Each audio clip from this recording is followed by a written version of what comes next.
Welcome back. We're going to talk about our giving portal sitting here in Shepherd for Churches application. What this is to help you streamline the giving for your church so that people can give via their cards.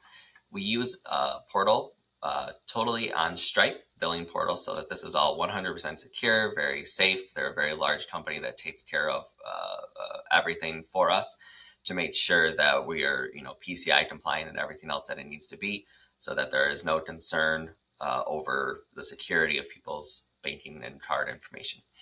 Well, what we do here now, when you first go ahead and sign up for this program, you will not see this. It will say that you need to set this up. So in order to set this up, you have to go to settings, and then down here under Stripe account, it will ask you to set that up, and it'll take you over to the Stripe website, which will then ask you a bunch of questions. You'll have to put in your EIN number, your name, the responsible person information, banking information to have your the gifts and the donations directly deposited to your bank. Those do take a couple of days in order to hit. And then it will also give you access to Stripe Express, which goes ahead. It looks just like this, or it'll show you the activity that's going on there and when payout dates are and all of that fun stuff. But inside of our giving tab, members can set up either reoccurring giving or one-time gifts. How often, they can go ahead and select weekly, bi-weekly, or monthly.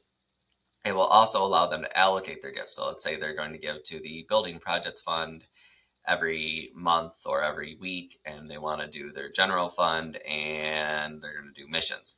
So then they can just set how much money they're going to do to each of them and at what period they're going to do. And then when they hit set up monthly gift, it will then take them over to the Stripe portal so that they can set this up themselves. And then you will just get a notification showing how much is being done on this monthly or this whatever the period is that they choose.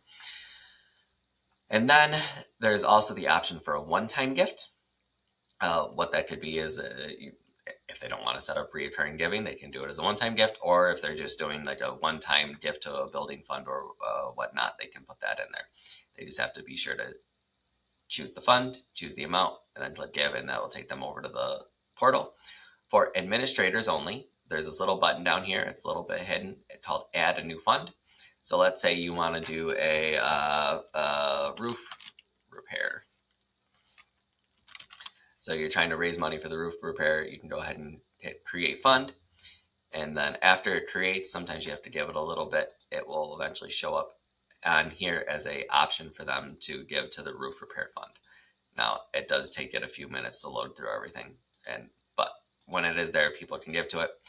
You will be able to see what they've done over here in the giving tab that tells you how these funds are to be allocated. Very helpful for when you're doing your financials and for when you're trying to make sure that you've brought in enough money for whatever different programs or funds that you are working towards. So as you can see right here, recent contributions, John Smith to the general fund, Gotta Go went to the missions fund. All right, I hope this was helpful. I hope this will really help your church streamline your financials, streamline your giving, and help you understand exactly how your church is doing financially and what you can do to support and help other people to grow your ministry and reach more people. Thank you, and I hope you have a great day.